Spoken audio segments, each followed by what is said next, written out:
لله رب العالمين والصلاة والسلام على سيد الأنبياء والمرسلين وعلى آله الطاهرين وأصحابه أجمعين. أعوذ بالله من الشيطان الرجيم. بسم الله الرحمن الرحيم. رجال لا تلهيهم تجارة ولا بيع عن ذكر الله. صدق الله العظيم. إن الله وملائكته يصلون على النبي يا أيها الذين آمنوا صلوا عليه وسلموا تسليما. الصلاة والسلام عليك يا سيدي يا رسول الله. الصلاة والسلام عليك يا سيدي يا حبيب الله. الصلاة والسلام عليك يا سيدي يا شفيع المذنبين وعلى آلك وأصحابك يا سيدي يا خاتم النبيين.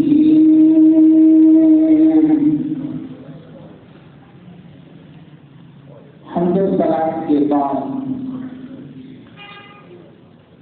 ایک مرتبہ صلاح الدین ایوبی کے سامنے ایک شاعر نے ایک شعر پڑھا جس کا مفہوم یہ تھا کہ اس دین کا آغاز ایک ایسے شخص سے ہوا کہ اس نے کوشش کی اور وہ سردار ہو گیا امتوں کا. آقا کریم رحمت عالم علیہ الصلوۃ والسلام کی ذات اقدس کا ذکر کرتے ہوئے جو خطرناک ترین بات اس شخص نے کہی وہ یہ کہ نبی پاک علیہ الصلوۃ والسلام کی ذات اقدس اطہر کا ذکر تو کیا لیکن ساتھ ہی ختم نبوت کے عقیدے پر ضرب بھی لگا دی اور نقب لگا دی. اور مفہوم یہ تھا کہ نبوت وہ منت سے اور جو کوشش سے وہ مل سکتی ہے، جبکہ نبوت کوشش سے نہیں ملتی، نبوت سجدوں سے نہیں ملتی، نبوت عبادتوں سے نہیں ملتی، نبوت چلوں سے نہیں ملتی. نبوت خالص اللہ کا فضل ہے، وہ جس کو چاہا اس نے انتخاب کر کے وہ نبی بنا دیا، وہ رسول بنا دیا. جس میں صلاح الدین ایوبی کے سامنے ایک شخص نے یہ شعر پڑھا تو سلطان صلاح الدین ایوبی نے فوراً اس بات کو سمجھ لیا کہ یہ ختم نبوت کا انکاری ہو رہا ہے. تو سلطان صلاح الدین ایوبی کو اس قدر زیادہ چلاک اور پیش آیا کہ اس نے کہا کہ جو شخص حضور آقا کریم کے ختم نبوت کا منکر ہے اسے اس زمین پر بوجھ بنے رہنے کا کوئی حق حاصل نہیں ہے. لہذا صلاح الدین ایوبی نے اس شخص کو قتل کروایا. اب اندازہ لگا سکتے ہیں اس بات سے کہ ختم نبوت اتنا سینسٹیو، کتنا حساس کا عنوان ہے کہ ایک شخص نے ایک شعر پڑھ کر ختم نبوت پر نقب لگائی. سلطان صلاح الدین ایوبی کو کہ مصطفیٰ کریم علیہ السلام سے پیار کرنے والا ایک امتی اور ایک غلام تھا، تو اس سے یہ برداشت نہ ہوتا تھا کہ کوئی شخص حضور آقا رحمت علیہ السلام کی ختم نبوت پر ڈاکہ نہ ڈالے اور وہ چھوٹے نبیوں کے لیے راستہ کھول دے کہ نبوت وہ کثرت سے، وہ ریاضتوں سے، وہ مشقتوں سے، وہ چلوں تسبیحوں سے، وہ سجدوں سے، وہ روزوں سے، وہ جہاد سے وہ مل سکتی ہے. ایسا نہیں ہے، بلکہ علماء کرام نے تو فتویٰ دیا کہ نبوت کا دعویٰ تو کجا ہے. اگر کسی شخص کے دل میں یہ خواہش پیدا ہوئی کہ فلاں کام کرنے کے نتیجے میں نبی بن جاؤں یا نبی بن سکتا ہوں، اگر یہ خواہش بھی پیدا ہو جائے تو علماء حقہ نے کہا کہ یہ بھی کفر ہے۔ اس خواہش کا دل میں پیدا ہو جانا بھی کفر ہے، اس سوچ کا دل میں پیدا ہو جانا وہ کفر ہے۔ تعلیم آگے بڑھی، اور کیونکہ آپ کلاس میں ہمارے پاس صرف پڑھنے کے لیے کل کا ایک دن باقی رہ گیا ہے، آپ اختتامی کلاس سے مہمانان گرامی، بہت سارے مہمانان گرامی تشریف لا رہے ہیں، اس لیے باضابطہ باقاعدہ پڑھنے پڑھانے کا ماحول تو پرسوں کی کلاس میں نہیں ہوگا، اس لیے بہت سارے اسباب کو چھوڑ کر بڑے صغیر کی تعلیم کی طرف آگے بڑھ، تو بڑے صغیر کی تعلیم میں ایک شخص اٹھا اور اوائن نے اس نے کہا کہ میں اسلام کا خادم ہوں، میں مصطفیٰ کریم علیہ السلام کی ختم نبوت کو ماننے والا ہوں، اور نبی صاحب علیہ السلام کی ذات اقدس اطہر کے ساتھ اپنا رشتہ قائم رکھنے والا ہوں۔ اس نے عیسائیوں کے ساتھ مناظرے کرنا شروع کیے، اور ایسے کر کے اس نے کچھ شہرت پائی۔ یہ ایک الگ قصہ کہانی کہ اس کا کردار کیا تھا، اس کا اخلاق کیا تھا، وہ کہاں پر منشی تھا اور کیا ہوا یا کیا نہیں ہوا۔ مثبت انداز کے ساتھ آگے بڑھوں تو میں جھوٹوں کا ذکر کیوں کروں، میں سچوں کی بات کروں گا، سچوں کا ذکر کیوں نہ کروں۔ جب سچوں کا ذکر ہو تو جھوٹوں کا اندھیرا اور جھوٹوں کی کالت کو بخود آیا ہوتی چلی جائے گی۔ جس نے نبوت کا دعویٰ کیا اور اس کا نبوت کا دعویٰ بھی تو قسطوں میں آیا، پہلے اس نے کہا کہ میں مجدد ہوں، پھر کہا کہ محدث ہوں، پھر مہدی ہونے کا، پھر عیسیٰ ہونے کا، اور پھر نبی ہونے کا، کہیں دلی ہونے کا، کہیں بروزی ہونے کا، اور کہیں پر مستقل، یہ سارے کے سارے کہیں تشریح نبی ہونے کا، کہیں غیر تشریح ہونے کا۔ ایک عجب بعض علماء نے ان کے جو دعووں کی تعداد جتنی ہے وہ 200 سے ایک کے دس پر کر کے اس مقبوض الحواس شخص نے 200 کے قریب دعوے کیے کہ میں یہ بھی ہوں، میں یہ بھی ہوں، میں یہ بھی ہوں، میں یہ بھی ہوں، اور دعوے بھی قسطوں میں ہوئے، لیکن اجالوں کے متاثر بنتے ہیں، اجالوں کے متاثر بنے، اور جس وقت اس شخص نے نبوت کا دعویٰ کیا تو ادھر تاجدار دولہ سنت میر علی شاہ صاحب رحمۃ اللہ تعالیٰ علیہ مدینہ پاک تشریف لے گئے، اس میں مدینہ پاک تشریف لے گئے تو وہاں پر حاجی ناظر مہاجر مکی علی رحمۃ سے ان کی ملاقات ہوئی۔ حاجی ناظر مہاجر مکی نے پوچھا کہ آپ یہاں مدینہ طیبہ میں تشریف لائے ہیں تو آپ کا ارادہ کیا ہے؟ پھر میر علی نے کہا میرا ارادہ مدینہ پاک میں مستقل سکونت رکھنے کا ہے اور یہیں پر جانے کا ہے۔ اب دل مدینہ میں مدینہ والے سے لگ گیا ہے، مدینے والے سے دل لگ گیا تو اب کہیں اور کیا نہ، اب یہی حکومت خطرہ کی چھاؤں میں بقیہ زندگی گزار دینے کا ارادہ ہے۔ حاجی ناظر مہاجر مکی نے کہا کہ نہیں، آپ کو واپس جانا چاہیے۔ اب اس کی وجہ یہ کہ بڑے صغیر میں ایک بڑا فتنہ اٹھنے والا ہے، اس فتنے کا سب بات کو اور نہیں پیرنے میں نہیں کرے گا۔ 1890 میں پھر میں علی شاہ صاحب علیہ رحمۃ جس وقت مدینہ پاک میں تھے تو آقا کریم رحمۃ اللہ علیہ السلام کی زیارت پاک ہوئی۔ سبحان اللہ۔ نبی پاک علیہ السلام نے حکم دیا کہ میرا علی واپس چلے جاؤ، اور کہا کہ اس میں واپس چلے جاؤں کہ وہاں پر بھوٹا نبی مرزا قادیانی میری احادیث کو تعویل کی کینچی سے ٹکڑے ٹکڑے کر رہا ہے، اور اس میں خاموش بیٹھے واپس جاؤں اور اس فتنے کا سب بات کروں۔ زبردست خوبصورت بات لگی ایک مصنف کی، اور کہا کہ یہاں سے سوچنے کی بات یہ ہے کہ آقا کریم علیہ السلام اپنے امتی کو حکم جب ارشاد فرمائیں گے تو وہ اعلیٰ حکم ہوگا، وہ عرصہ حکم ہوگا، اور جب وہ اعلیٰ اور عرصہ حکم ہوگا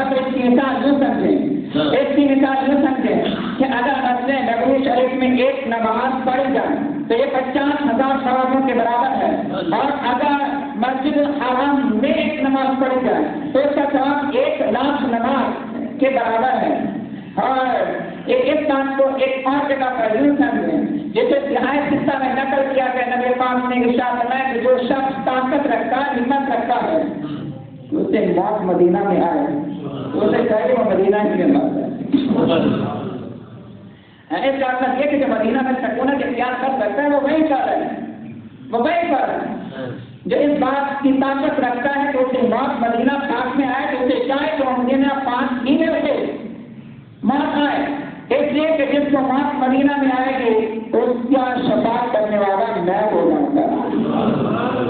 میں مصطفیٰ کریم علیہ السلام کی شفاعت کروں گا۔ اب یہاں پر حضرت علی رحمۃ اللہ کہ آپ واپس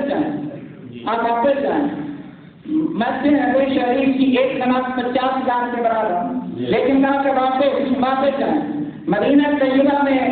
اگر کسی کو موت آ جائے تو انہوں نے اس کا شفیع بھی میں ہوں، اس کا گواہ بھی میں ہوں، لیکن پھر یہ کہا کہ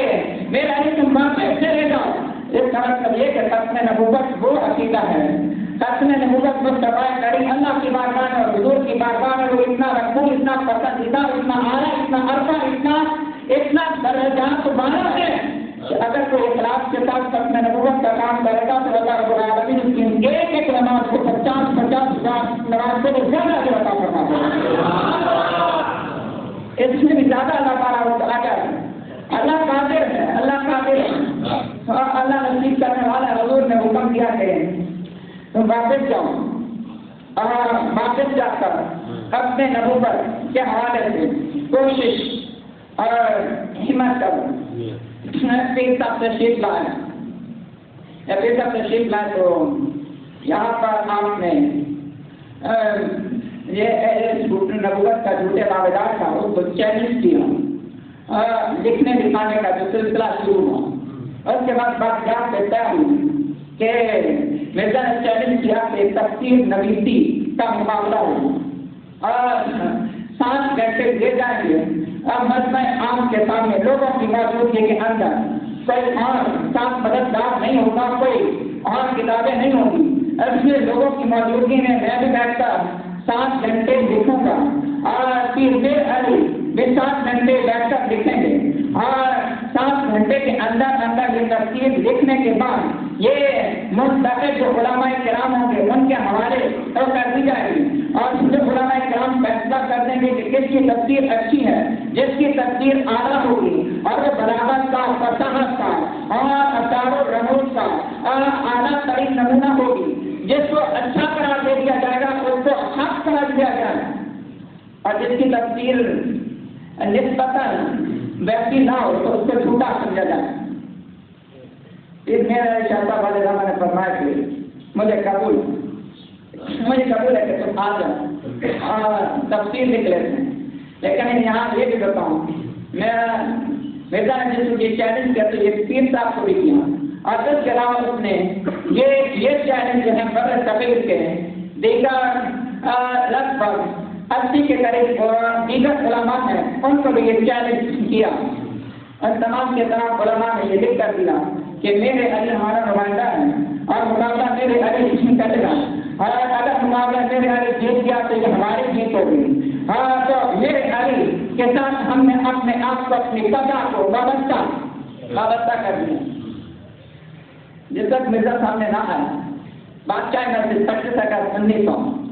اور جس تک مرزا سامنے نہیں آیا، یہ بات ہم نے پہلے ابتدائی کلاس میں بھی بیان کی تھی کہ جس تک سامنے نہیں آیا تو پھر میرے شاہ صاحب نے فرمایا تھا وہ تو تفسیر لکھنے کی بات کرتا ہے 7 گھنٹوں میں، اور اس کو کہتا ہے کہ میں لکھوں 7 گھنٹوں میں تفسیر لکھوں سورہ فاتحہ کی، اسے کہے کہ سامنے آ کر مقابلہ کریں، تفسیر لکھنا تو خدا کی بات ہے، میرے علی کاغذ کے اوپر اپنا قلم رکھ دے گا، پھر اسے کہے گا کہ قرآن کی تفسیر لکھنا شروع کر دے، اگر میرا قلم خود سے قرآن کی تفسیر لکھ دے تو پھر سمجھ لینا آتا ہوں گا، لیکن مصطفیٰ کریم کی بات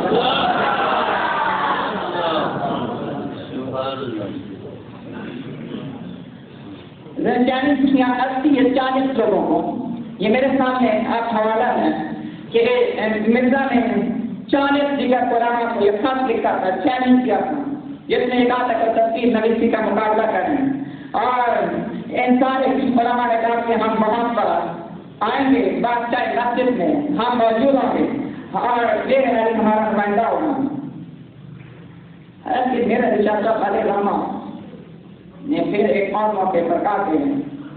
اگر اس میں بھی راضی نہیں ہوتا تو اس نے کہا کہ وہ آ جائے بادشاہ مسجد ہی کہ ایک میدان میں آ جائے، ایک مینار پر مرزا قادیانی چڑھ جائے، ایک مینار پر میرے علی چڑھ جائے گا، دونوں لوگوں کے سامنے سلام مار لیں گے، جو زندہ بچ جائے گا وہ بچہ ہوگا، جو زندہ بچ جائے گا وہ بچہ ہوگا۔ مینارے بادشاہ مسجد کے مینار سے سلام مار دیتے ہیں تو پتہ لگ جاتا ہے ایک طرف نبوت کا دعوے دار ہے، دوسری طرف نبوت کا دعوے دار تو خدا مصطفیٰ کریم کا غلام ہونے کا صرف دعوے دار ہے۔ یہاں پہ پتہ لگ جائے گا کہ جو مصطفیٰ کے غلام ہوتے ہیں وہ ڈرتے بھی نہیں ہیں، وہ گھبراتے بھی نہیں ہیں، انہیں یقین اور اعتماد ہوتا ہے کہ وہ قلم رکھ دیں گے تو قلم خود لکھے گا، وہ مینار سے چھلانگ مار دیں گے تو رب العالمین ان کی سانسوں کی حفاظت اس لیے کرے گا کہ رب العالمین کو محبوب یہ ہے کہ اس کے محبوب کے خط میں نبوت کا جھنڈا ہمیشہ قیامت تک کے لیے اونچا ہے۔ حضرت پیر سید چاند شاہ علیہ رحمہ کہتے ہیں کہ جس وقت یہ مقابلے کا اعلان ہو گیا بلکہ بات سے مسجد میں ہوگا، یہ اعلان ہو گیا تو کہتے ہیں کہ ایک دن میں نے آپ نے دیکھا کہ ایک فوج ہے پوری کی پوری، جھنڈے انہوں نے پکڑے ہیں اور وہ جہنم کے پل سے گزر رہے ہیں اور لاہور جا رہے ہیں، تو مجھے حیرانی ہوئی کہ یہ اتنی بڑی فوج تھی، یہ لوگ کون ہیں اور یہ کدھر سے آ رہے ہیں، کدھر جا رہے ہیں؟ تو میں نے پوچھا کہ آپ کون ہوگا اور کدھر جا رہے ہیں؟ ایسا ہم بغداد سے آئے ہیں پھر میرے علی کی مدد کے لیے جا رہے ہیں، ہم بغداد سے آئے ہیں اور میرے علی کی مدد کرنے نصرت کرنے کے لیے ہم جا رہے ہیں۔ اور یہ تو مشہور بات ہے کہ بعد میں جس وقت وہ سامنے نہیں آیا اور جب تک سامنے نہیں آیا تو بعد میں قادیانیوں کا ایک وقت پیر میر علی شاہ صاحب علیہ رحمہ کے پاس گیا اور انہوں نے کہا کہ اچھا جو ایسا کرتے ہیں کہ ایک اندھے اور لنگڑے شخص کے حق میں آپ دعا کر دیں اور ایک اندھے اور لنگڑے شخص کے حق میں مرزا قادیانی دعا کر دیتا ہے، جس کی دعا سے جو اندھا دیکھنے والا ہو جائے، لنگڑا چلنے والا ہو جائے تو سمجھ لیا جائے گا کہ وہ سچا ہے۔ پھر میرا علی شاہ صاحب علیہ رحمہ کا وہ تاریخی جملہ چھوڑ اس باتوں کو کہ اندھے کو دیکھنے والا کر دینا، لنگڑی کو چلنے والا کر دینا، اسے کیا سامنے آ اگر وہ کہے گا کہ مردہ اٹھا کر بولنے لگ گئے تو میری علی مردے کو زندہ کر دے گا۔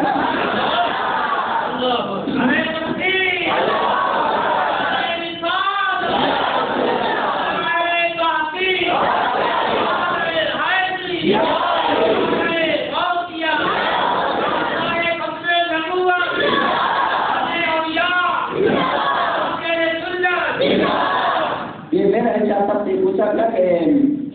دعویٰ کچھ بڑا نہیں کر دیا، دعویٰ کچھ بڑا نہیں کر دیا، تو آپ نے کہا میں نے خود تھوڑی کیا، دعویٰ بڑا نہیں کر دیا، میں خود تھوڑی کیا، بلکہ حضور کا دیدار ہوا، حضور کی زیارت ہوئی، حضور کو دیکھ کر میرا دل اتنا مضبوط ہو گیا کہ مجھے یقین تھا کہ آج میں جو کہہ دوں گا اللہ وہی کر دے گا، یقین ہو گیا نا، حضور سے تو نہیں کہہ دیا،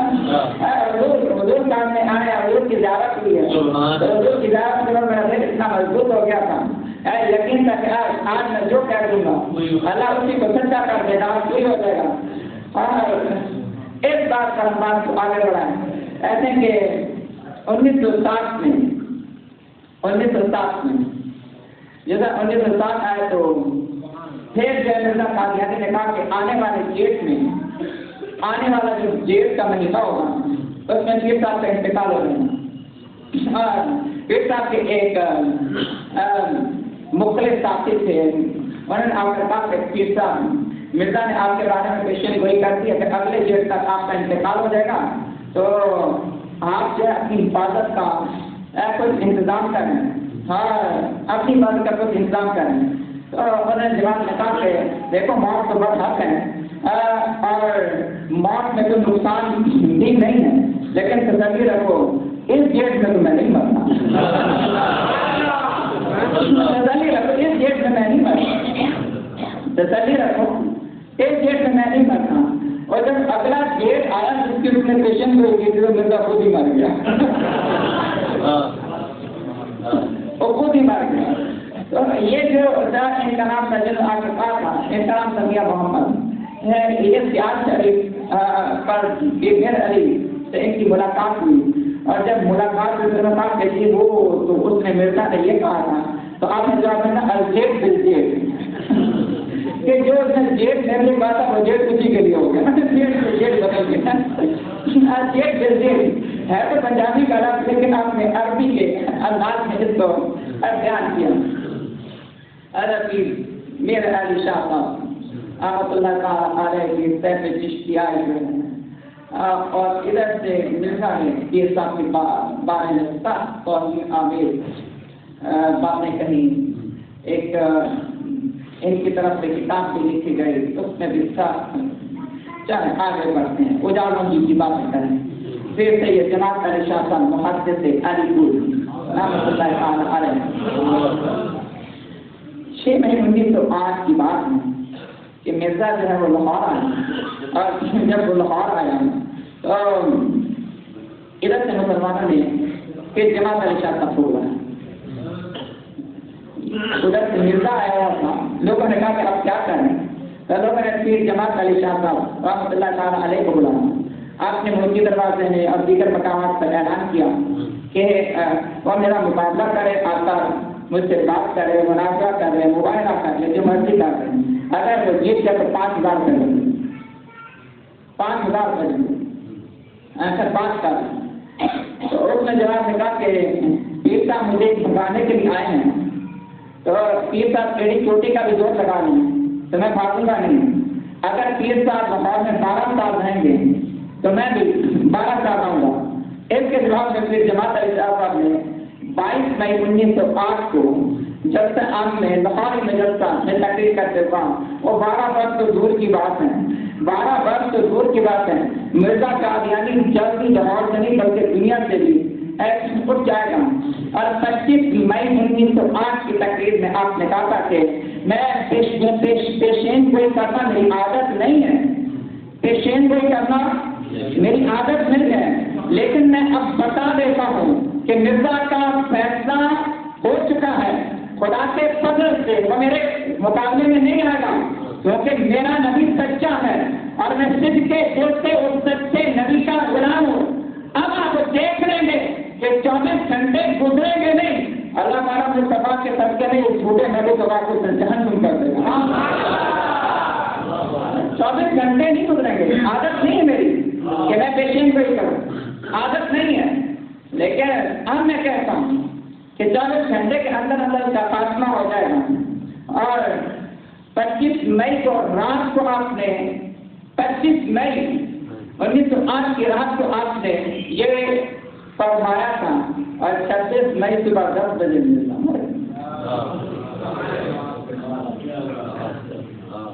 رات کو آپ نے کہا کہ اللہ کی طرف سے فیصلہ ہو چکا ہے، اللہ کی طرف سے فیصلہ ہو چکا ہے۔ وہ 12 سالوں کی باتیں کرتا ہے، 12 سال تو دور کی بات ہے، وہ اب 24 گھنٹے بھی گزرنے والے نہیں ہیں، اور 24 گھنٹے کے اندر اندر اس کا خاتمہ ہو جائے گا۔ اس جماعت علی شاہ صاحب علیہ السلام کا بڑا زبردست کنٹریبیوشن جو ہے وہ یہ ہے کہ آپ نے کہا کہ میں تمہیں نشانی بتاتا ہوں سچے اور جھوٹے نبی، کبھی دھوکہ نہیں پاؤ گے۔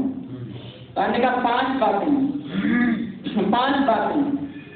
یہ ہمیشہ حضرت آدم علیہ السلام سے لے کر نبی پاک علیہ السلام تک تمام انبیاء کرام علیہ السلام میں یہ 5 باتیں مشترک رہی، تمام انبیاء کرام میں۔ اگر کسی کو جاننا ہو تو ان 5 پر آپ دیکھ سکتے ہیں، اور 5 وہ باتیں وہ کون سی ہیں؟ آپ نے کہا کہ جو سچا نبی ہوتا ہے وہ کسی کا شاگرد نہیں ہوتا، سچا نبی کسی کا شاگرد نہیں ہوتا، اس کے پاس جو علم ہوتا ہے وہ اللہ کی طرف سے ہوتا ہے، وہ کسی کے پاس جا کے پڑھتا نہیں ہے، وہ کسی سے جا کر تعلیم حاصل نہیں کرتا، وہ کسی کے پاس جا کر لکھنا نہیں سیکھتا، وہ کسی کے پاس جا کر پڑھنا نہیں سیکھتا، وہ کسی کے پاس نہیں جاتا، لیکن رب العالمین انبیاء کے سینوں کو اپنے علم کے خزانے سے بھر دیتا ہے۔ آپ نے فرمایا کہ سچے نبی کی علامت حضرت آدم علیہ السلام سے لے کر نبی پاک علیہ السلام کی ذات تک کوئی نبی کسی کے پاس جا کر تعلیم حاصل کرنے نہیں کیا۔ سچا نبی کسی کا شاگرد نہیں ہوتا۔ دوسری بات آپ لگے کہ سچا نبی 40 سال کی عمر پر 40 سال کی عمر ہونے پر اپنی نبوت کا اعلان کرتا ہے، اپنی نبوت کا اعلان 40 سال کی عمر گزرنے پر کرتا ہے۔ سچے نبی جو ہوتے ہیں ان کا دعویٰ وہ انسٹالمنٹ میں نہیں آتا، قسطوں میں۔ جھوٹے نبیوں کا دعویٰ ایسے آتا ہے، وہ کہتے ہیں کہ میں مجدد ہوں، پھر کہتے ہیں محدث ہوں، پھر کہتے ہیں ذلی ہوں، پھر یہ اور وہ۔ ایسا نہیں ہوتا۔ سچا نبی جب اعلان کرے گا تو نبوت کا بھی اعلان کرے گا۔ تیسری بات بڑی آسان ہے، بہت آسان ہے۔ ایسا نبیوں کا نام ہمیشہ مفرد ہوتا ہے، مرکب نہیں ہوتا۔ دو باتوں کو ملا کر، دو ناموں کو ملا کر نام نہیں ہوتا۔ جب بھی نام ہوگا اکیلا ہوگا، جب بھی نام ہوگا جیسے نبی کا وہ ایک نام ہوگا، اکیلا نام ہوگا، مفرد ہوگا۔ مثلاً آدم ایک، نوح ایک، موسیٰ ایک، عیسیٰ ایک، ادریس مفرد ایک، سارے انبیاء کرام علیہ السلام۔ اگر میں کہ سچے نبیوں کے نام جو ہیں وہ مفرد ہوتے ہیں، جو جھوٹے ہوتے ہیں ان کے نام مرکب ہوتے ہیں۔ غلام مرکب حضرت کی جواب چلنا اللہ میں کیسا زبردست قسم کا اور اصول بتا ایسا سچے انبیاء جو ہے۔ اور دلچسپ بات یہ کہ آپ جھوٹے نبیوں کی تعریف اٹھائے تو سب کے ساتھ سب کے ناموں کے ساتھ کچھ نہ کچھ لگا ہوا ہے۔ تو میں حضرت کی جماعت کا نشان کرنا کہ سچے نبیوں کا نام مفرد ہوتا ہے۔ اس نام نے فرمایا کہ چوتھی نشانی یہ ہے، سچا نبی وہ ہوتا ہے جو اپنے ترکے میں مال اور دولت نہیں چھوڑتا، اپنے ترکے میں مال اور دولت کا کسی کو بنا کر نہیں چھوڑتا۔ پانچویں علامت کی، پانچ علامت ہمیں کہ سچے نبی ہوتے ہیں جہاں ان کا وصال ہوتا ہے وہیں ان کی تصویر ہوتی ہے۔ پانچ نشانی یہ تھی کہ سچے انبیاء حضرت آدم علیہ السلام سے لے کر آقا کریم رحمت علیہ السلام سے ذات اقدس عطا تک کہ جہاں پر وصال ہوتا ہے وہیں پر تصویر ہوتی ہے۔ یہ نہیں کہ انتقال کسی جگہ پر، تصویر کسی جگہ پر۔ دوسرے نبی بڑے لاہور میں دفنائے وہ جا کر دوسرا سچے انبیاء کی تصویر تو ہے جہاں وصال ہوگا بڑی تصویر ہوگی۔ سنا کہ یہ پانچ علامات ہیں سچے انبیاء کرام علیہ السلام کے اندر۔ تو ان باتوں میں ایسا کہ ان باتوں میں دیکھو تو مرزا کسی ایک بات کو بھی پورا نہیں کرتا۔ میاں شیر محمد شرف پوری رحمۃ اللہ تعالی علیہ ایک اور بڑا نام رخشندہ حضرت میاں شیر محمد شرف پوری رحمۃ اللہ تعالی علیہ ایسے بھی پر جلال بزرگ ہیں۔ تو اس میں کہتے ہیں کہ ایک مدعی جو ہے وہ آپ کے پاس بھی آتا جاتا تھا لیکن مرزا کے ساتھ بھی عقیدت رکھتا تھا۔ تو ایک دن اس نے کہا کہ حتمی میں فیصلہ کر لوں۔ اس نے ایک بات نے کہا یہ بات سوچ کے میں جا رہا ہوں، اگر میاں شیخ محمد شرف پوری علیہ رحمت کے پاس یہ مسئلہ میرا حل ہو گیا تو ٹھیک ہے، ورنہ میں مرزا کے پاس جا کے رکتا ہوں اس کے ساتھ اچھا بیٹھ کر لوں وقت وقت مل جاؤں گا۔ ادھر وہ آیا، ادھر حضرت شیخ محمد شرف پوری علیہ رحمت ایسے ہی جس وقت آنکھ اٹھا کر دیکھا نا اس کو وہ شیخ محمد شرف پوری علیہ رحمت کی پر جلال جس وقت توجہ ہوئی تو وہ ہوش و حواس ہی کھو بیٹھا اور خود بتانے لگا مرزا جھوٹا ہے، مرزا جھوٹا ہے، مرزا جھوٹا ہے، مرزا جھوٹا ہے۔ تو کہنے لگا مرزا جھوٹا ہے، مرزا جھوٹا ہے۔ آپ اس بات سے آگے بڑھ رہے ہیں۔ یہاں شیخ محمد شرف پوری فرماتے ہیں کہ میں نے مراقبہ کیا تو میں نے دیکھا کہ مرزا کارانی قبر میں پاگل کتے کے طرح ہے، اور اس پر دورہ پڑا ہو اپنے منہ سے، اس کا منہ گم کی طرف ہے، ہاتھ کو پھانکتے ہوئے گول چکر کاٹتا ہے، منہ سے نجاست نکل رہی ہے اور بار بار اپنے دم اور کانوں کو وہ کاٹتا ہے۔ بات بہت سارے لوگ مجاہدین آسمان ختم نبوت کی فہرست کو بہت قریب ہیں، لیکن ذکر کرنا یا شیخ محمد شرف پوری پیر میر علی شاہ صاحب اور پیر جماعت علی شاہ صاحب رحمۃ اللہ تعالی علیہ اجمعین، میں جن کا ذکر کرنے لگا ہوں اگرچہ وہ ہمارے مسلک سے ان کا تعلق نہیں ہے، لیکن ختم نبوت کے حوالے سے ان کا کردار فراموش نہیں کیا جا سکتا۔ یہ حضرت مولانا ثناء اللہ امرتسری مسلکاً اہل حدیث سے اور آغاز میں مرزا قادیانی سے یہ متاثر بھی ہوئے، اس کے پاس گئے بھی قادیان، اس سے جا کر ملے بھی اور متاثر ہو کر اس کے پاس جانے کے بعد لیکن پھر واپس پلٹے اور انہوں نے پھر ہر موقع پر جو اس سے ممکن ہو سکتا انہوں نے جھوٹی نبوت کے حوالے سے اور عقیدہ تحفظ ختم نبوت کے حوالے سے جو کوشش اور کاوش کر سکتے تھے، انہوں نے اس میں کوئی حقیقت کو گزارش نہیں کیا، انہوں نے بھرپور کوشش کی۔ انہوں نے مناظرے کا بھی، جب پیر میر علی شاہ صاحب علیہ رحمہ کو چیلنج کیا گیا تو اس نے کہا تھا کہ میر علی شاہ صاحب سے تو بات نہیں کر لینا، پہلے مجھ سے کہا اور پیر میر علی شاہ صاحب کے ساتھ یہ بادشاہ مسجد میں بھی ثناء اللہ امرتسری موجود تھے۔ مرزا ان سے اتنا زد تھا، اس قدر زد تھا ثناء اللہ امرتسری سے، ایک موقع پر آخر کار نے تنگ آ کر کہا، یہ اس کی اپنی تحریر ہے، میں نے کہا اگر میں ایسا ہی کذاب اور مفتری ہوں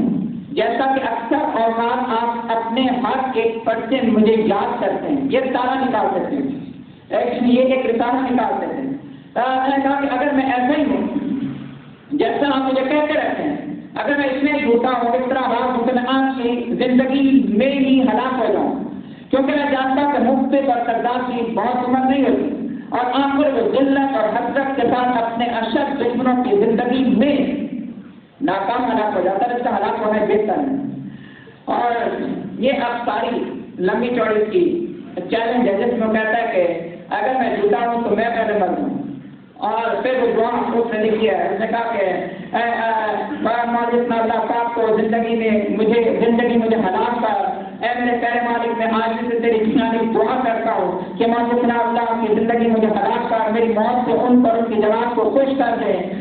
میرے اے مالک اور صادق خدا کا مولانا اللہ سن کر مجھے مجھ پر لگاتا ہے، حق پر نہیں، تو میں آج سے تیری جانب میں دعا کرتا ہوں میری زندگی کی ان کو نابود کر، مگر نہ انسانی حقوں کی بلکہ تعاون اور حیضہ وغیرہ کے امراض سے ان کی ہلاکت ہو۔ یہ اس کا شین گوئی تھی، اس نے کہا تھا کہ نہ اگر میں جھوٹا ہوں میں مر جاؤں اور میں حضرت سے مر جاؤں، اگر ثناء اللہ امرتسری جھوٹا ہے تو وہ مر جائے اور کسی دشمن کے ہاتھوں نہ مرے بلکہ حیضے سے مرے، حیضے کے ساتھ حیض کو موت ہے۔ اور جس وقت ہم نے یہ کہا تو پھر اللہ کا کرنا یہ ہوا کہ اس دعا مانگنے کے 13 مہینوں اور 12 دن کے بعد مرزا مر گیا اور حیضے کی بیماری سے مر گیا، جبکہ اللہ تعالیٰ نے حضرت ثناء اللہ امرتسری کو 40 سال کے دعا کے بعد زندگی عطا فرمائی۔ اب کہتے ہیں کہ چلے ہماری بات چھوڑیں، جو وہ خود کہتا ہے اسی کو مان لیں۔ تو نے کہا تھا میں جھوٹا ہوں تو میں مر جاؤں اور حیضے میں مر جاؤں، اور وہ مر بھی گیا اور حیضے ہی میں مر گیا۔ اس لیے کہتے ہیں ہماری نہ مانے اپنی مان لیں، جس کو مانتے ہیں اسی کی مان لیں، ہماری نہ مانے جس کو آپ مانتے ہیں آپ اس کی بات کو تسلیم کر دیں۔ ثناء اللہ امرتسری بڑی خدمات ہے اس سلسلے میں، اور جس وقت بڑے صغیر میں تحریک ختم نبوت کے اوائل میں جن لوگوں نے بہت محنت اور کوشش اور کاوش کی اور توجہ کی، اور میں جہاں کی میر علی شاہ صاحب رحمۃ اللہ تعالی علیہ کا نام ہے، تو وہاں فیصلہ امرتسری کے نام کو بھی فراموش نہیں کیا جا سکتا۔ اب افغانستان سے ایک حوالہ ہے، افغانستان ایک حوالہ ہے، امیر حبیب اللہ یہ افغانستان کے والد ہیں۔ جس وقت مرزا قادیانی نے یہاں سے لوگوں کو بھیجا کہ وہاں افغانستان میں جا کر اس کی نبوت کا پرچار کریں، تو امیر حبیب اللہ نے ان دونوں کو پکڑ لیا اور پکڑ کر ان دونوں کو فاصل سے ناک کرا، اور جس وقت ان دونوں کو موت دے دی، ان دونوں کو مار ڈالا، تو کہا مرزا نے امیر حبیب اللہ کو ایک لمبا خط لکھا جس میں بہت باتیں لکھی یہ اور وہ۔ ان ساری باتوں کے جواب میں امیر حبیب اللہ افغانستان کے والی نے صرف 3 لفظ اتنے لمبے خط کے جواب میں 3 لفظ لکھے۔ میرا جواب یہی 3 لفظ ہے، اور 3 لفظ یہ تھے کہ تین جا گیا ایسے نکاح کی ایک جگہ آ تم نے اتنا لمبا خط لکھا کہ افغانستان میں ذرا ایک دفعہ آ کے یہ ساری باتیں میرے سامنے کرو نا، پھر میں تمہیں بتاتا ہوں یہ ساری جتنی تم نے خط میں باتیں لکھی ہیں تم کیا سمجھتے ہو کہ ہمارے یہاں رشتہ محبت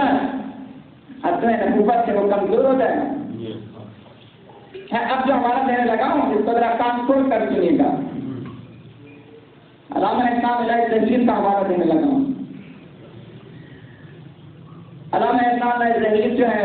یہ بھی مطلب کہ اہل حدیث کے کہ بڑے نامی گرامی ان میں سے گزرے ہیں، اور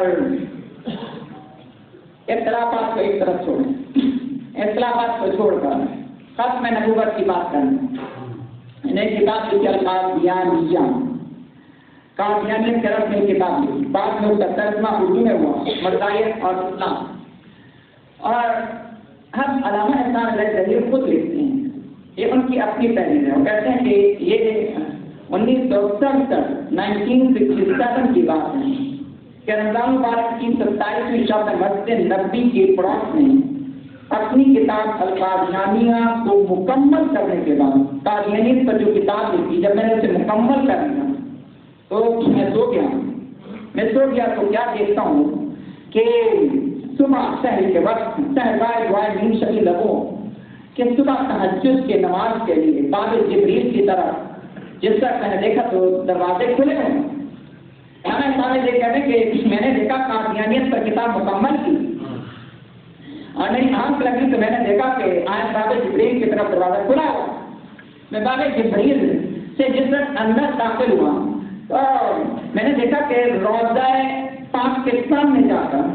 روضہ پاک کے سامنے جب میں گیا تو آج روضہ پاک کے دروازے پر جو ہاتھ دربان کھڑے ہیں آج ان کے چہروں پر بھی مسکراہٹ ہیں اور خندہ پیشانی سے وہ میرا استقبال کرتے ہیں۔ اور اس نظر میں آگے جاتا ہوں تو میں دیکھتا ہوں مصطفیٰ کریم سامنے، میں دیکھتا ہوں مصطفیٰ کریم سامنے، میں دیکھتا ہوں کہ حضور کے ساتھ حضرت ابوبکر رضی اللہ تعالیٰ عنہ اور آپ کے ساتھ حضرت عمر فاروق رضی اللہ تعالیٰ عنہ، اور یہ دیکھ کر خوشیوں سے میرا دل دماغ مترف سے لبریز ہو گیا۔ اور میں جس وقت باہر نکلتا ہوں تو میں دربار سے پوچھتا ہوں یہ دروازے تم روزانہ کیوں نہیں کھولتے؟ میں پوچھتا ہوں یہ دروازے روزانہ کیوں نہیں کھولتے؟ تو جواب ملا یہ دروازے روزانہ نہیں کھلتے، جواب ملتا ہے یہ دروازے روزانہ نہیں کھلتے۔ ارے آنکھ کھولی تو اذان ہو رہی تھی اشہد ان محمد رسول اللہ، اشہد ان محمد رسول اللہ۔ ارے صبح جب میں نے مدینہ یونیورسٹی کے چانسلر کو یہ سنایا تو انہوں نے کہا مبارک ہو تمہیں، نبوت کی ختم نبوت کی چوکھٹ کی چوکیداری میں خاتم النبیین مصطفیٰ کریم علیہ السلام کے رب نے تمہاری کاوش کو پسند فرمایا ہے۔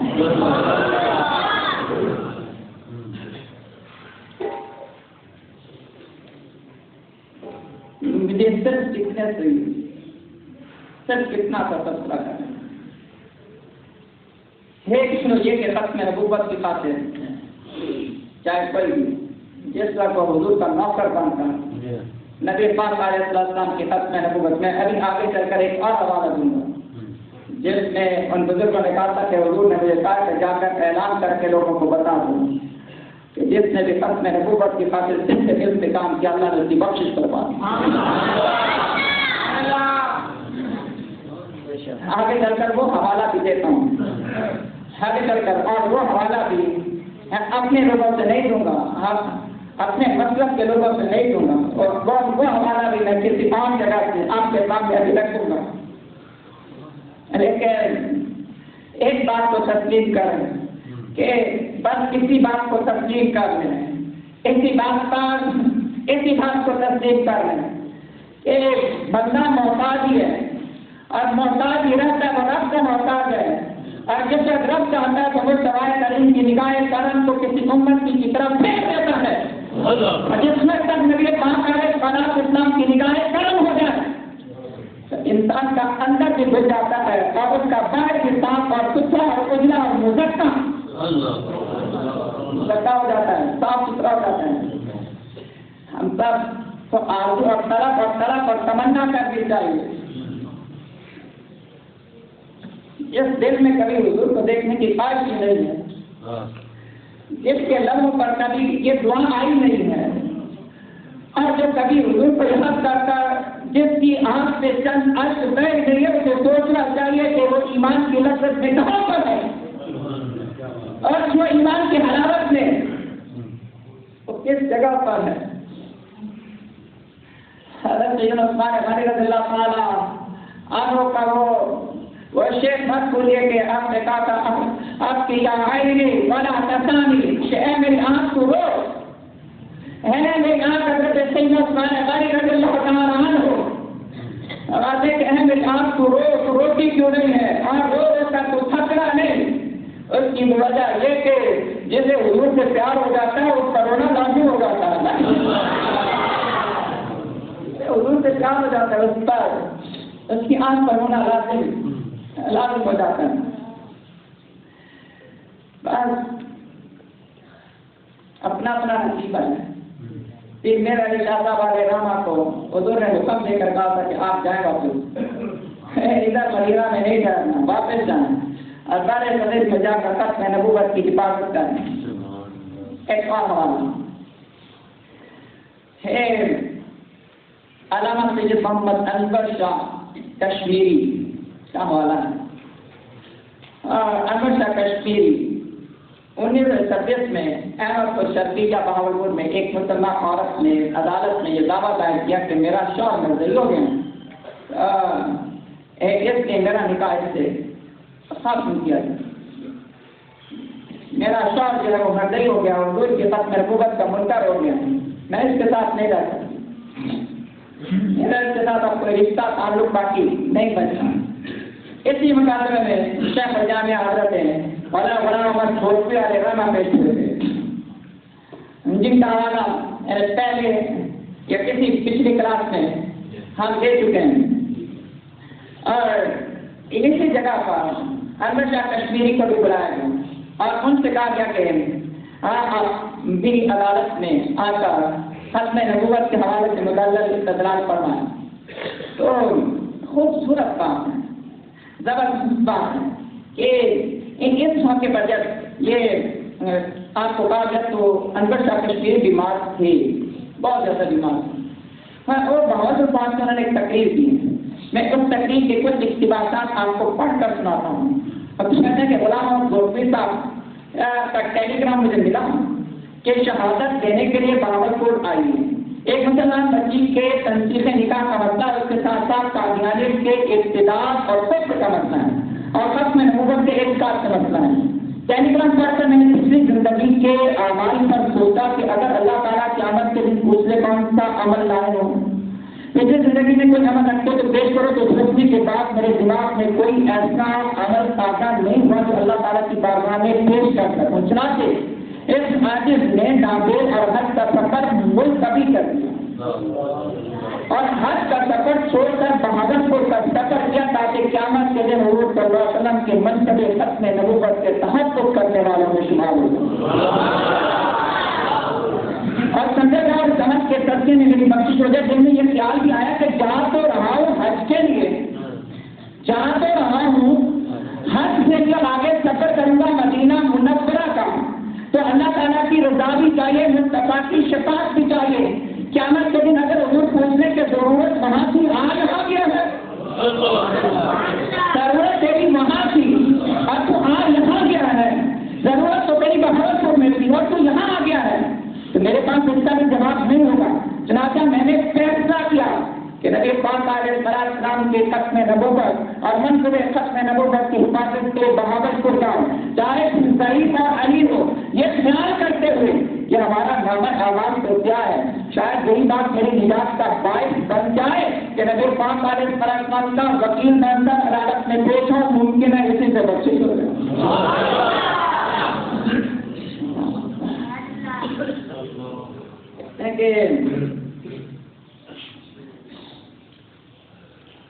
تقریر کا اگلا حصہ جو سنیں، آخری چھوٹی سی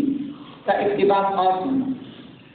تقریر میں کہا کہ ہم صرف تو گلی کا کتا بھی اچھا ہے، ہم خود سے بھی گئے گزرے ہیں، وہ اپنی گلی اور محلے کا حق نمک خوب ادا کرتا ہے، جبکہ ہم اپنا حق غلامیوں امتی ادا نہیں کرتے۔ اگر ہم ناموس پیغمبر صلی اللہ علیہ وسلم کا تحفظ کریں گے تو کیا بات کریں جو نبی پاک علیہ السلام کی شفاعت کے مستحق ٹھہریں گے، تحفظ نہ کیا یا نہ کر سکیں تو ہم مجرم ہوں گے اور ایک کتے سے بدتر کرنا۔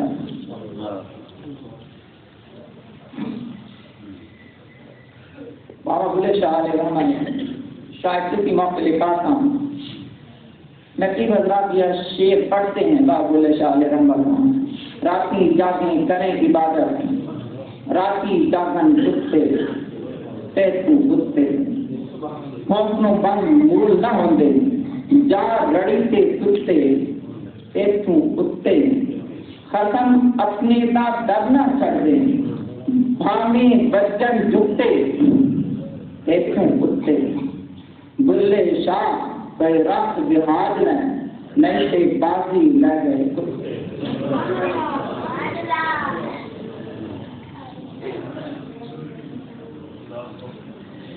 عدالت میں 1936 میں جس وقت یہ مقدمہ چل رہا تھا تو انور شاہ کشمیری جو ہے عدالت میں پیش ہوئے، ادھر سے مردیوں کی طرف سے اور ان کا جو تھا وہ جلال الدین تھا، جس وقت بحث لمبی ہوئی اور انور شاہ کشمیری جلال میں آئے، کہا کہ جلال الدین اگر اب بھی میں مرزا قادیانی کے کفر میں شک ہے تو ہاں میرے ہاتھ میں اپنا ہاتھ دے، میں ادھر عدالت میں کھڑے کھڑے تجھے جہنم میں مرزا قادیانی دکھا دوں، اب ادھر میرے ہاتھ میں ہاتھ دے، میں یہی کھڑے کھڑے تجھے دکھا دیتا، یہی کھڑے کھڑے میں اس کو دکھا دیتا تجھے۔ وہ چپ کر گیا، وہ بولنا تکا تختہ تاری ہو گیا۔ آج جب تک عدالت سے نکلے تو ایک کسی نے کہا کہ بات بڑی نہیں کرتی، اگر وہ ہاتھ میں ہاتھ دے دیتا تو آپ کہاں سے دکھاتے، اگر وہ ہاتھ میں ہاتھ دے کے کہتا کہ دکھائیں کہاں پر ہے تو آپ کیا کرتے ہیں؟ تو آپ نے کہا مجھے 1000% یقین ہے، مجھے 1000% یقین ہے۔ اب جملہ سنیں، قرآن کا کلام،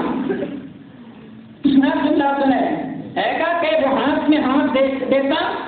تو میں اسے بالکل دکھا دیتا، کیونکہ مجھے 1000% یقین ہے کہ جو شخص تحفظ ختم نبوت کا کام کرتا اللہ اسے دوسروں کے سامنے رسوا نہیں کرتا۔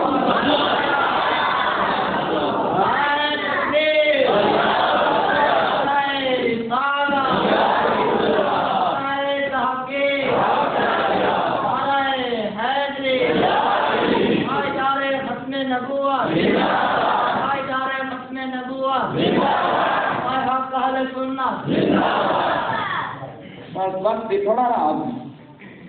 لیکن یہ بات کی انتہائی محبت والی ہے کہ کہتے ہیں کہ آپ کا انتقال ہو گیا تو انتقال کے بعد ایک موقع پر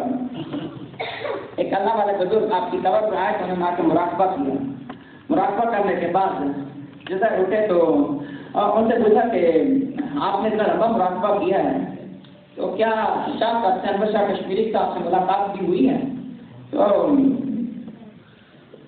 تو کہتے ہیں کہ ہاں ملاقات ہوئی ہے، میری ملاقات ہوئی ہے۔ پوچھا کیا بات ہے؟ کہ انہوں نے کہا کہ آپ آئے ہیں، آپ کا شکریہ، میرے بچوں کے سر پر آپ نے 10 سے 70 رکھا۔ میں نے پوچھا آپ کے ساتھ بنا کیا، آپ کے ساتھ کیا ماجرا ہوا؟ تو کیا لگے میری نجات ہو گئی، اللہ نے معاف کر دیا، بخش دیا مجھے۔ میں نے پوچھا کون سا کام عمل میں آیا؟ تو جواب میں دیا جو کام میرے ختم نبوت کے لیے، جو کام میں نے ختم نبوت کے لیے کیا۔ قبر میں آ کر مجھ پر یہ بات کھڑی ہے، قبر میں آ کر مجھ پر یہ بات کھڑی ہے کہ ختم نبوت کی حفاظت کے لیے کام کیا جائے تو اللہ کی بارگاہ میں اس سے بڑھ کر کوئی عمل مقبول ہے ہی نہیں۔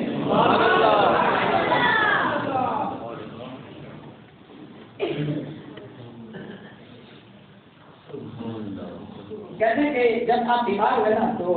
انتقال سے پہلے میں یہ بتاؤں کنورٹ کشمیری بریلی مسئلہ سے تعلق نہیں رکھتے ہیں، اس بات کو بھی ذہن کریں، لیکن اللہ کا شکر ہے بات سے گزاری مراقبہ، مکاشفہ، مکالمہ، مذاکرہ، عالم برزخ والوں سے رابطہ، آقا کریم علیہ السلام کی رابطہ اور حضور کی نگاہ کرم اور نگاہ فیض بات کا تسلیم کرنا، باتیں تو ساری وہی ہیں، وہی ولایت کے مناتے، وہی کرامات عالیہ، وہی جہاں جلال کے ہاتھ میں ہاتھ دے دیں تو حضور کی نظر سے یہ بھی ہم کر سکتے ہیں، اور تو کوئی بات ہی نہیں ہے۔ یہ بات مجھے بہت اچھی لگی، زبردست لگی۔ میں علماء اکرام سے معافی مانگ کر، علماء اکرام کا اپنا جاؤ جلال ہے، ہم تو حاجت مسکین بننے ہیں، علماء اکرام سے معافی مانگ کر رہے ہیں، بات بڑی اچھی لگی۔ جیسے بیمار ہوئے نا، یا ایک موقع پر آپ سے پوچھا گیا کہ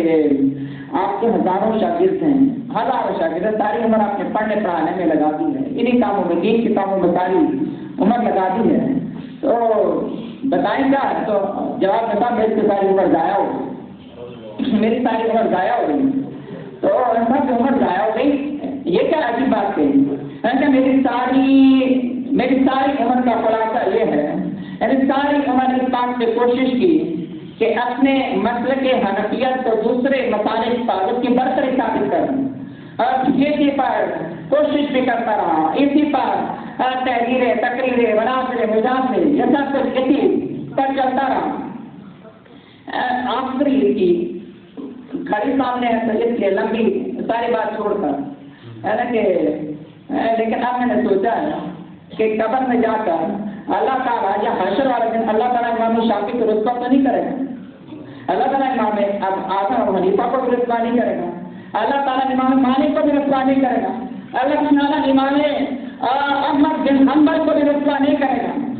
ان سب لوگوں نے تو اپنی زندگیاں جو ہے وہ دین کے خاطر وہ لگا دی ہے۔ کہتے تھے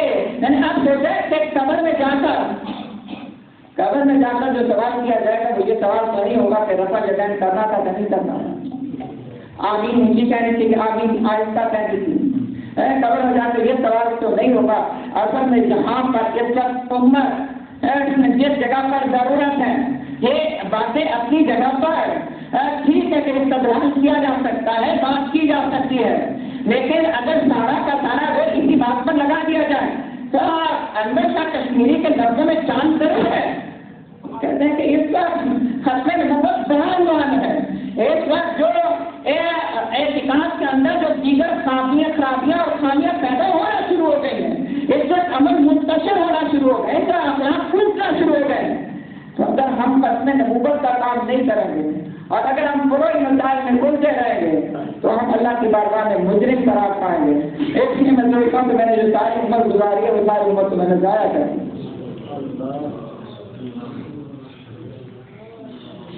علامہ محمد اقبال رحمۃ اللہ تعالیٰ علیہ کا جلدی سے ایک حوالہ دے کر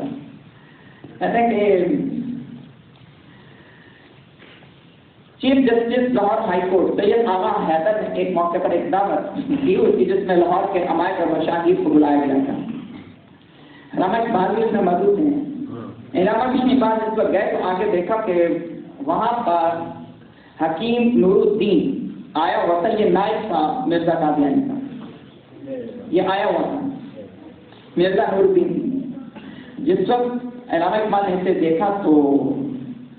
آپ نے یہ لحاظ بالکل نہ کیا کہ میں کسی اور کے گھر آیا ہوں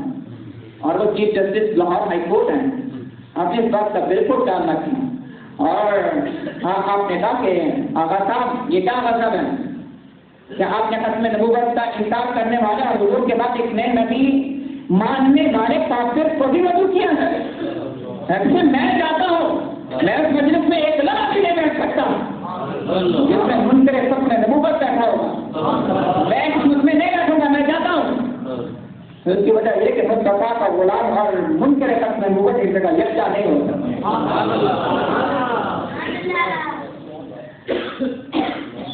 انجمن حمایت الاسلام ایک موقع تھا جس پر انجمن حمایت الاسلام علامہ اقبال کا بڑا کلیدی کردار تھا. وہ کہتے ہیں کہ آپ نے کہا تھا کہ میں یہ بات واضح طور پہ کہتا ہوں کہ اس انجمن کا کوئی بھی ممبر, وہ چاہے مرزائی کسی بھی پارٹی کا, ہماری پارٹی کا, جو دوسری پارٹی کا, وہ اس کا ممبر نہیں بن سکتا. اس دوران آپ دیکھا تو دیکھا کہ سامنے جو ہے ایک یعنی ڈاکٹر یعقوب وہ بیٹھا تھا. تو آپ نے کہا مجھے صدر بنانا ہے, اگر مجھے صدر رکھنا ہے تو اسے باہر نکالو, اگر مجھے صدر رکھنا ہے تو اسے باہر نکالو, اگر مجھے صدر بنانا ہے تو یہ نہیں ہو سکتا. اللہ اکبر. میں اس بات کو اور بھی آگے بڑھاؤں گا لیکن آخری حوالہ آج کے لیے آخری چند منٹوں میں دے کرتا ہوں. یہ بھی ہے بریک مسلک کے عالم دین نہیں ہے. اور مولانا عبداللہ درخواستی کی بات کرنے لگا ہوں. اور مولانا عبداللہ درخواستی کا مقام, منصب اور رتبہ کیا ہے اور لوگ کیسے ان کو مانتے ہیں, یہ آپ انہیں سے پوچھ لیں اس پر. لیکن اب بات میں کہتے ہیں کہ 1952 میں حج پر گیا ہوں, مدینہ پاک پر حاضری تھی اور حاضری دے کر دعا مانگی کہ مجھے حضوری نصیب ہو جائے.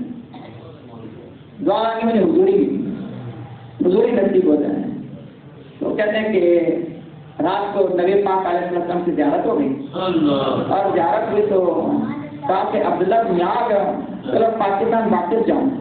پاکستان واپس جاؤں کہ وہاں میری خط میں کتے حملہ آور ہو رہے ہیں, پاکستان واپس جاؤں. تو میرے خط میں نبوت کی عبادت کرو, میرے بیٹے عطا اللہ شاہ بخاری کو میرا سلام کہنا اور کہنا کہ خط میں نبوت کے محاذ پر تمہارے کام سے میں گنبد خضرا میں بہت خوش ہوں, ڈٹے رہو, اس کام کو خوب کرو, میں تمہاری دعا کرتا ہوں.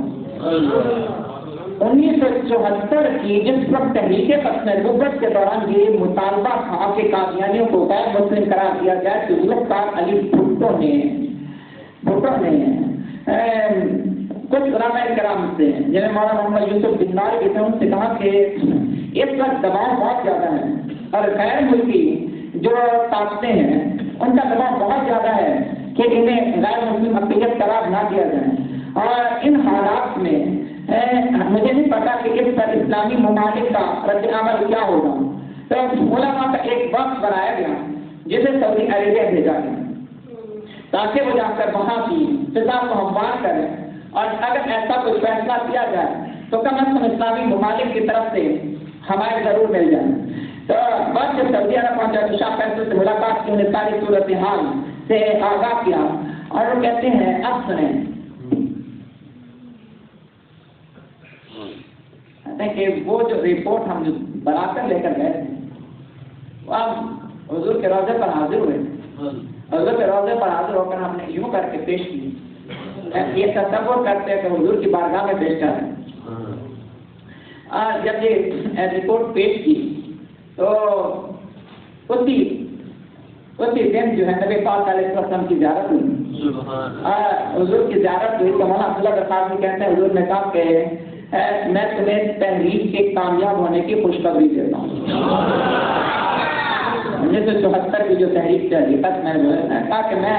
آپ کریے میں خوشخبری دیتا ہوں, پاکستان جا کر اعلان کر دو کہ جس شخص نے بھی میری ختم نبوت کے تحفظ کے لیے دام میں, در میں, قدم میں, صبح میں کسی بھی طریقے سے تھوڑا یا زیادہ کام کیا, اللہ نے سب کی بخشش کرنا. اللہ نے ہمیں سب کی بخشش فرما دی.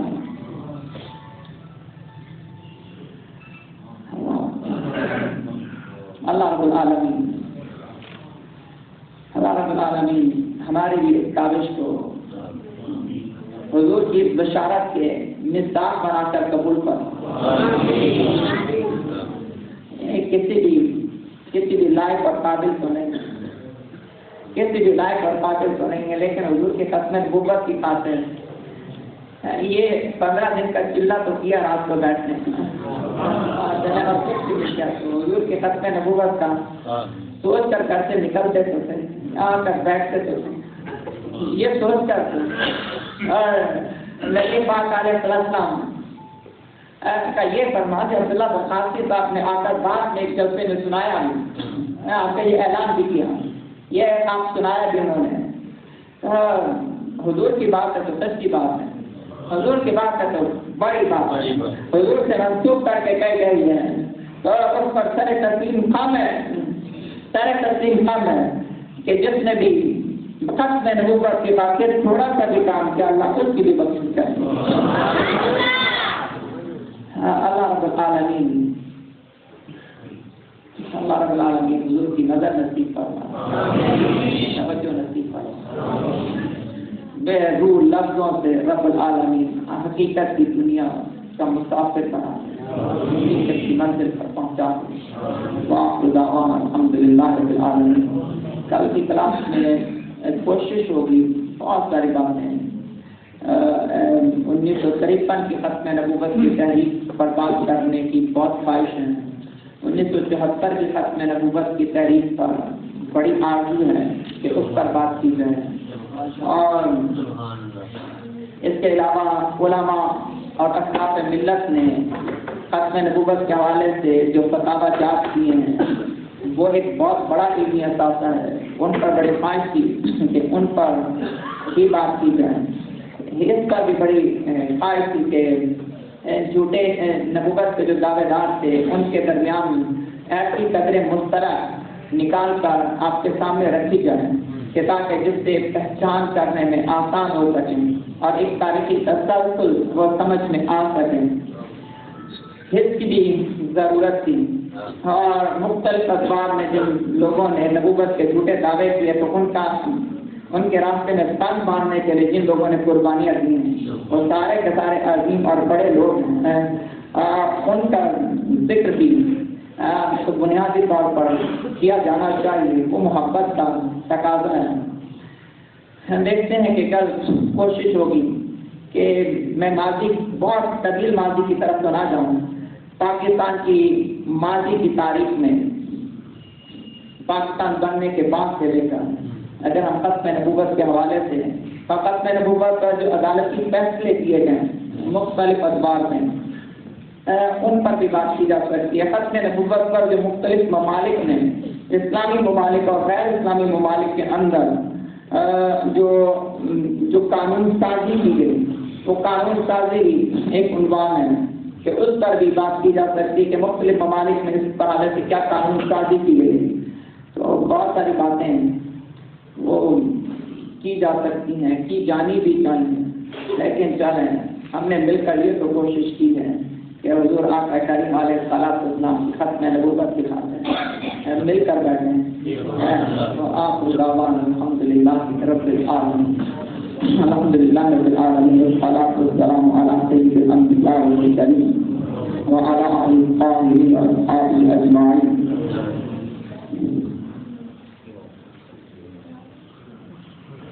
یا الہ العالمین یا الہ العالمین ہمارے کاوش کو اپنی بارگاہ میں شرط قبولیت نصیب فرما. رب العالمین اسے قبول فرما کر جتنے ہاتھ تیری بارگاہ میں بلند ہیں اور جس میں جو دعا ہے یا رب العالمین اسے قبولیت کا درجہ نصیب فرما. رب العالمین ہم عاجز مسکینوں کی التجا تیری بارگاہ میں التجا صرف اتنی سی ہے، بادشاہت کی دعا نہیں ہے. یا رب العالمین کا حضور کا منصب غلام کرنے کی آرزو ہے. میرے ساری مالک نصیب فرما. ہاں رب العالمین سکندر بننے کی خواہش ہے، نبی پاک علیہ السلام کے نارائن شریفین سے نسبتوں کی خواہش ہے، اسی کی آج و طلب ہے رب العالمین جلدی فرما، اللہ حجابات دور فرما، بہت سے ختم فرما، آقا رحمت علیہ السلام کی نگاہ محبت نصیب فرما۔